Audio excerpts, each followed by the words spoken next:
Dear judges and my friends, good afternoon. I am David Kim, and I'm extremely honored and humbled to share about my testimony with you. Thankfully, I was born in the Christian family. My father and mother met and married in the church.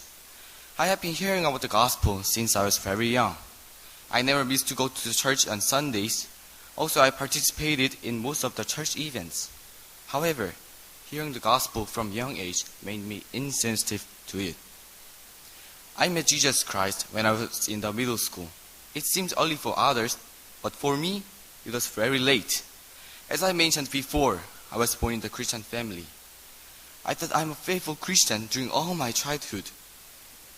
I went to the church even though I missed out spending on time with friends playing sports or doing computer games. However, I started feeling vanity in my mind.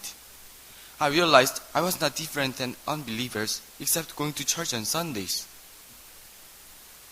Reciting the Apostles' Creed and singing a hymn was just a repeating word for me. I never gave my heart or proper importance to those words. Fortunately, I kept going to church on every Sunday, even though my faith was not sure.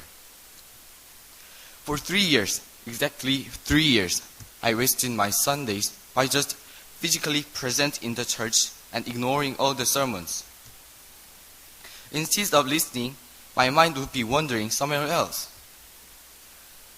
As I turned 14, I became a teenager, and I moved to the teens worship. There, most sermons were focused on salvation and grace of God. But still, I kept wandering and wasting my time. At the time I was entering the second year of middle school, the level of my wandering reached its very worst. I started lying to people about missing 2 worships every Sunday, and I kept this for almost half a year. To others, I appeared as a faithful Christian. Since I served as a president of a middle school group, no one suspected my bad secret life. One day, I met a person who changed my life. He was a new pastor for our middle school ministry. He was very young and he wasn't married. I doubted about his abilities. However, because he was young, he understood more about our teenage conditions. And he never forced us to do things such as reading Bible, but he only taught us why we have to do it. And every point of his sermon provided good reasons and provoked my thinking. Every sermon he preached hit me like a bomb. It seems like that every sermon story, he was talking about me. He continually talked about what do you have to do when you're having doubts of the gospel. His sermon showed me the way. He said, God called us and saved us from all sin, and that is called salvation. And it is not by our own effort or will, but only by His grace. This sermon deeply affected my mind, making me wrestle with what I was doing. And I realized that I needed to change. I had to depend on God, because it was the only way. I didn't have anyone or anything to depend on except Him. Although I realized I needed to change, but I didn't understand that it was not going to be done through my effort alone.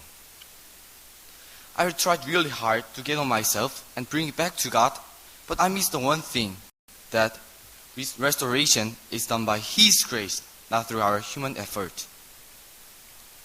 God, in His mercy and love, did restore me and taught me that I need to depend on Him to do every good thing. As a result, my life started to change. I started to focus on sermon. Also, I made some application to relate my life to the sermon. My testimony is not finished yet, and it will not end until I reach to the heaven. I am still weak. Even though I met Jesus Christ, I still struggle with many temptations. However, I have begun to return to Christ and walk in the right way. Still, there are a lot of things to overcome, but I will not wander anymore, because Christ is in me and I in Him. Thank you.